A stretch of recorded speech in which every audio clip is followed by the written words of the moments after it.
Okay. Dennis? Hopefully this won't take long this evening, but there are a couple of, I want the council to have a little bit of discussion and then hopefully refer the CIP to the budget committee. But I wanted to say that the CIP was presented to the council in January. The strategy then by staff was to provide a balanced approach to infrastructure, having something for all. So for example, we recommended $940,000 as street projects, $1.3 million in park projects, $150,000 in facility projects, and $172,000 to go toward a future trail connection in the south quadrant of the city. Since then, the conversation has really focused on the fact that road conditions in Windsor Heights are very poor and needs to be the priority over other infrastructure needs. So we have reached out to our engineering consultant, Bolton and Mink, and they have developed a new tool. It's called the DTIMS tool, which offers a vision into the future for the community, combining money to be dedicated to roadway work and the overall impact it will have on the PCI, or the Pavement Condition Index. Justin's here this evening, and he can speak a little bit towards the DTIMS system and how powerful this tool can be for the council. And then also answer your questions when it comes to pavement conditions. Our goal for this work session discussion is for the council to eventually send this to the budget committee so that the budget committee can do three things. One, develop a draft priority list of projects. Two, identify funds available for fiscal year 22 and beyond for the CIP. And then make a final recommendation to the council to consider with regard to the CIP for FY22. So Justin, if you could just take a couple minutes and talk about the DTIMS system and how it can help the city, and then we'll open it up for a short discussion by the council. Sure. Just going off of what Dennis sent you guys in an email, we've kind of prepared like a quick summarized report of what DTIMS is. DTIMS is utilized by many cities and counties throughout the state just for their pavement management programs. What it does is takes information that is gathered from when the state goes out, and the state essentially drives every single mile or almost every single mile of paved roads within the state. So they break it up into two quadrants, kind of a north and a south. So they do that every other year. Due to budgets and whatnot, they have decided to do the going forward every 4 years. The MPOs within the state or other organizations or cities can opt to pay to do it more often. Currently at the 4-year rate, it's free. So what happens was they take all the pavement condition index, or all the information that they collect through that, create a pavement index for that. And then that information gets put in the DTIM software, which essentially gives you what can be done with a pot of money. And we kind of set costs per that for different variations of the PCI. What the DTIMS does is essentially, if it's kind of under a certain point for the PCI, it lets it go to gravel first, and then it recommends to do a major reconstruct.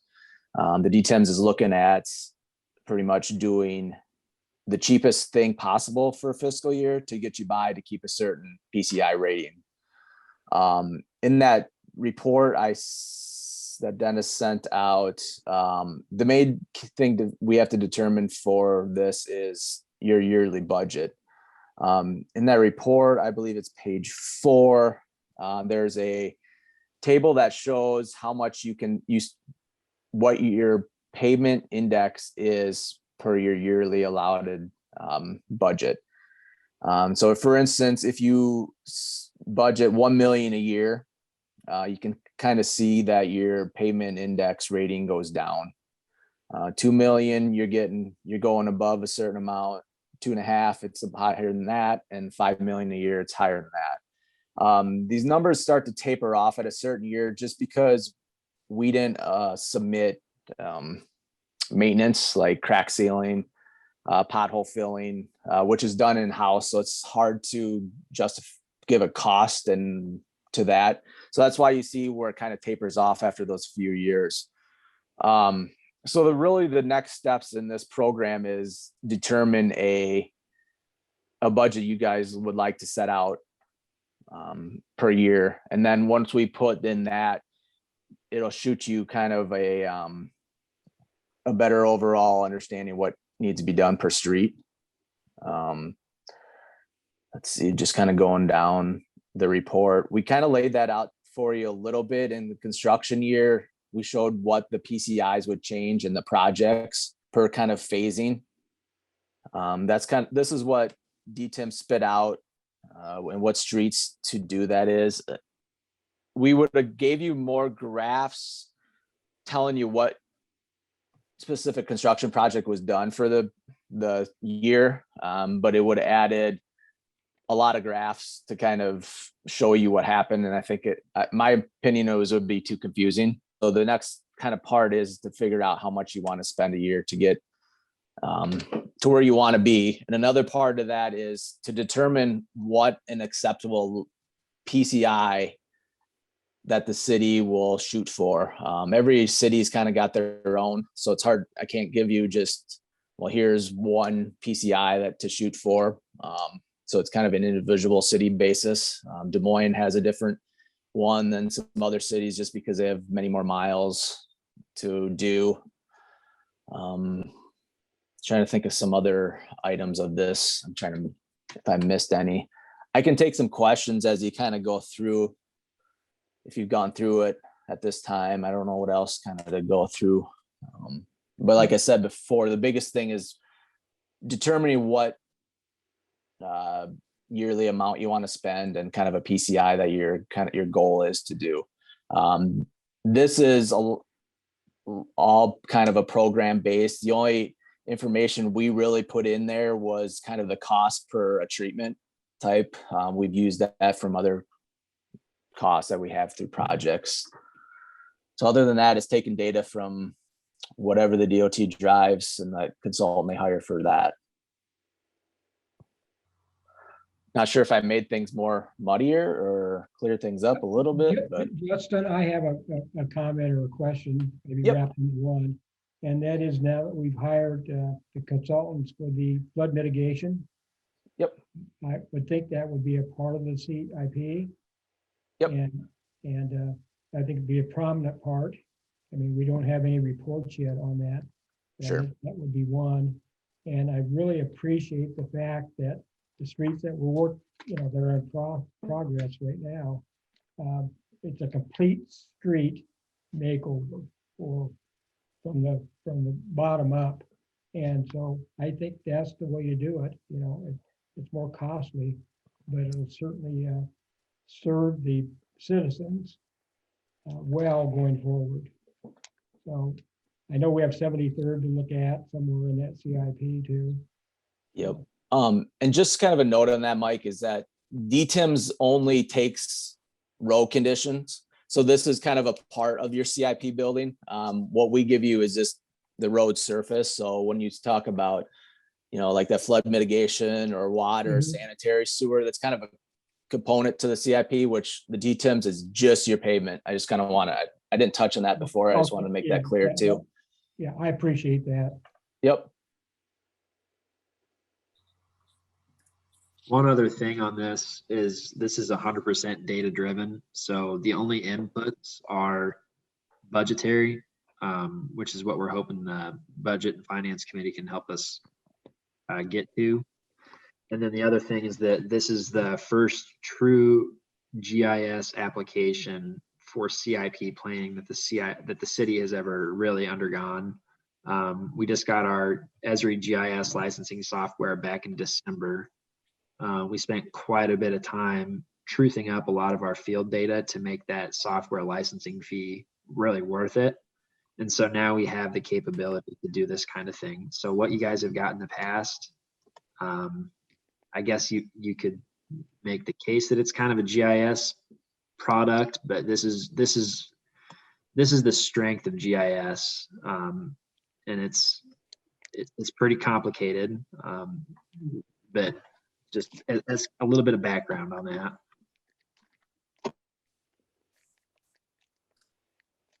So I understand you're kind of looking to us for an idea of how much money to spend.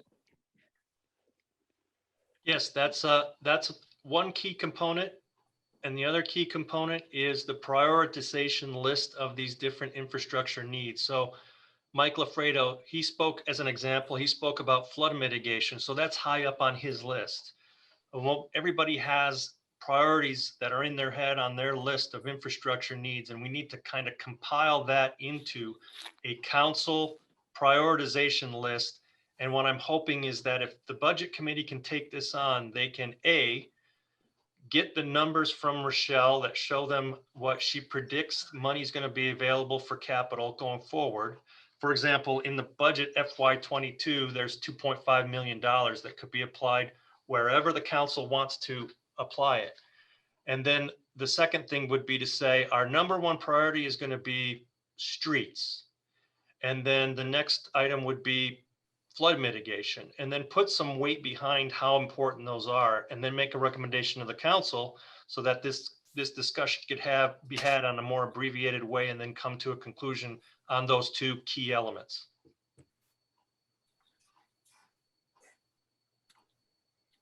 Okay. And kind of as an addition to that, we would like to take this to the budget committee, because we're talking just a handful of different funds, and different funds can only be used to pay for certain projects. So you got to use your stormwater utility for stormwater purposes. You got to use your road use for road use purposes. Same with sanitary.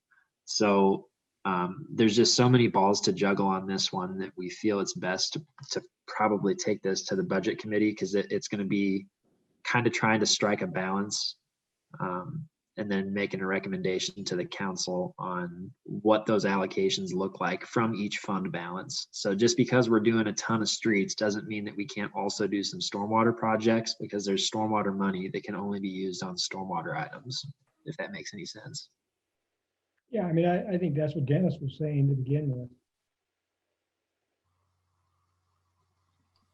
So if there's no objection to that strategy, then my next step would be to take this information, develop what the budget committee needs, and get them together so that you can have something from the budget committee, maybe by June 7th, but definitely by June 21st. And keep in mind that we're not in a big hurry here, because we do have a flood analysis that is going to be plodding along during the summer, and that information is not going to be available to the council until fall.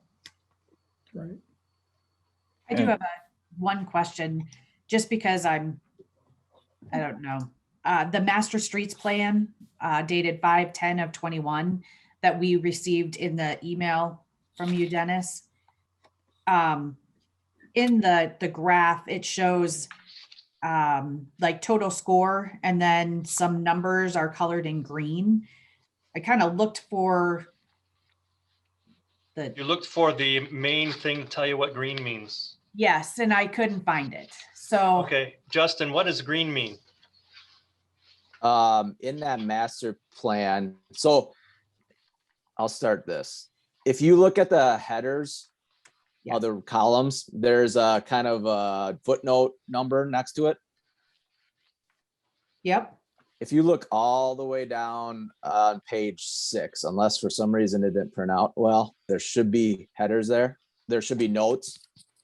So each note corresponds to each column with the note there. So this spreadsheet was started before we came on board. So I did this. I don't remember when we last updated this one, but I tried to add notes as much as I could from the recollection of what I gathered out of this. So number 11, the green is, it just turns green at above 16. Why that was ever done that way, like what made 16 the number, I couldn't tell you. That's just what the spreadsheet was done when I got it. So is 16 the magic number or? It was somebody's magic number at that time. I can't tell you why, but I know it just turns green at number 16. And I don't know if anybody is around from when that started, to be honest with you. So we asked, we asked Justin to update the PCI data. The 2019 PCI road evaluation data, and just update that, since that's the only thing that has updated. All those other columns, so like, let's just go through the headers on those columns. City's preferred score, that's a pretty high degree of human input that's very subject to opinion. So the same thing could be like sanitary sewer. What exactly are we measuring on a scale of 1 to 4? Walkability, who determines what that, it's just very human input heavy.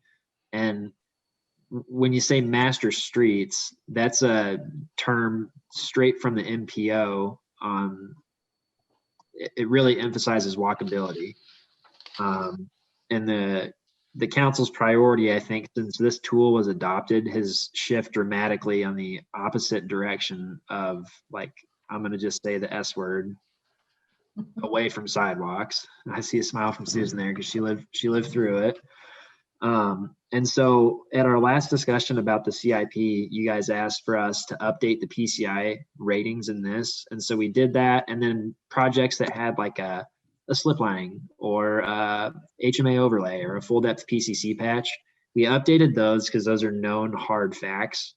Aside from that, we didn't touch any of the other data because it's just, it's an imperfect tool that I think yielded a lot of consternation in the city. So based on our last discussion, we updated that. We brought this to you. If this is the way that you guys want to continue to go, we can certainly do that, but we recommend against it. There's a lot more data intensive way to do it to get a lot more bang out of our buck. I think deciphering this chart right now, though, I think the green highlight is highlighting those problem spots, right? That shows a high score, which means poor conditions. Right, and that would be a problem spot based on All of those things.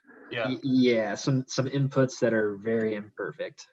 So it's a tool that's worked, and you guys all agreed on this tool in the past. I So just want to make sure. The complete streets, the master plan, just going by the updated. The only thing that's updated is the PCI. And then there's a couple other sanitary and engineer input. The rest of it, we left the same, like, because nobody recollects the city's preferred score or where the walkability score came from. Okay. So, So- things like that we didn't know where they came from. Okay. So Hey, just Travis, can you look, let me share my screen? I believe the MPO was involved in that at the time that was put in there. Yeah, I think you probably, because if you go back and look, like that last column's 2016 sidewalk committee. So I don't know if things came out of that as well, but it predates me is what I'm trying to say. I know it does. Susan, weren't you for a while, weren't you on the complete streets? Were you on the committee at one juncture? No, we took over. No, I'm talking about Susan. I asked Susan. Oh, I see. I got you. Oh, I cut out. No, I knew you. I Justin. thought you said Justin too. I was on that committee, but not until like the sidewalks were actually almost put down on our street. So I don't really know what year that would have been. We're going back maybe 3 years, 4. No, I know this is incredibly outdated and that's something that is, we know. But I just wanted to throw out there that I know the MPO, who has, great experts within their staff, that they were involved in some of those numbers, just to give some insight, I guess, on where some of those things came from. So just trying to shed some light. And I also want to point out too, if you go back to look at the old ones and the PCI numbers, they're some of them are dramatically different. The reason why is within the last year or two, Intrans, which is up at Iowa State, they take this data and they kind of send it out to the cities once the state gives it to them. They changed how the PCI was rated for a city street. It used to be for highways. And what changed was that obviously highways, your higher speeds, rideability was a higher influence on that. So then when you bump the speeds down, rideability was a different degree. So that changed kind of the PCI numbers. So if you look back, some of these PCI numbers changed dramatically. And I just wanted to let you guys know, in case that you guys noticed that's why those changed. Some of them went from like 17 to 30 or 45 even, just so some of them changed a lot, some of them hardly changed at all. And these are the last numbers from 2019 when the last time they were actually driven. So, and they did miss some streets. So that's why if you notice some streets don't have anything, for some reason they just didn't drive them. I'm not sure why, but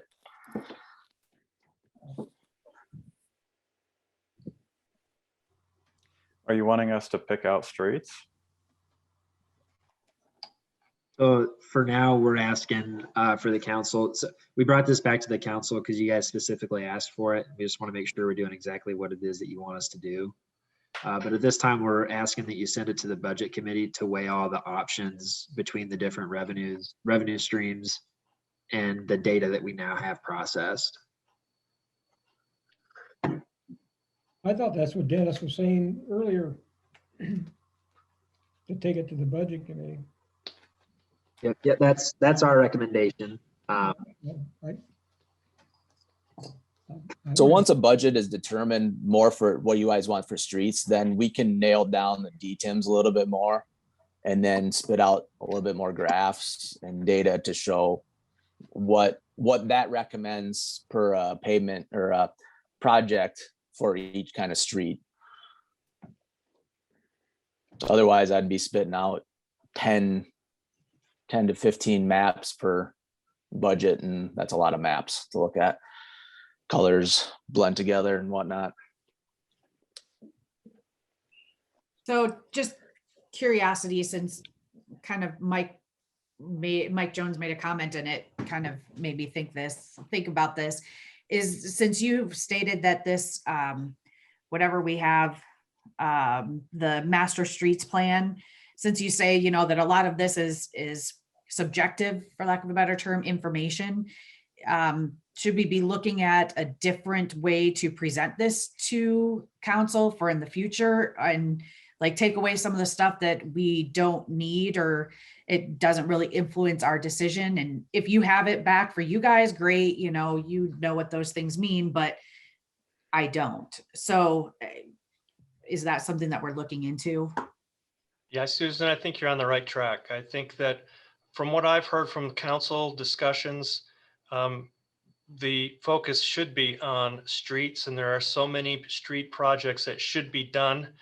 The funding is limited, and I think just from the DTIMS examples that you see in this report, it shows that you need to throw a lot of money at this problem before you start to see a significant decrease in the PCI, or increase, or however it is. I think it's increase.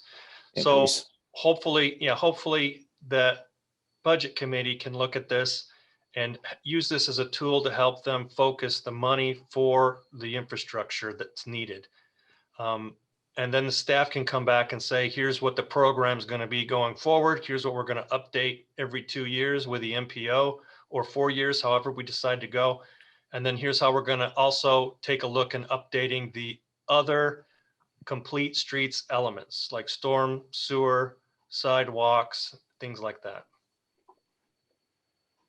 Very logical, Dennis. One of the things that we've talked about at our Public Works Committee, and Mike has brought this up, Mike Jones has brought this up, is we do all these studies and we don't necessarily act on them. And I definitely empathize with that. And so really we do these studies with the intent of doing projects out of them. So what we did this last year for the CIP is cracked open all those studies and the comprehensive plan, all 170 something pages of it, read through and found where there were overlap. So in the future, for CIP, what we plan on doing is summarizing the studies, noting what progress has been made on them, identifying where the overlap is, and then putting them all in one place out to 10 years. So what that master street plan, my recommendation is that we get away from that.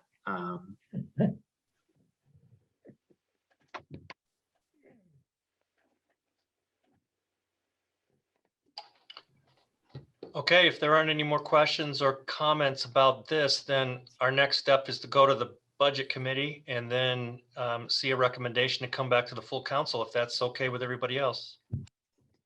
Sounds good to me, Dennis.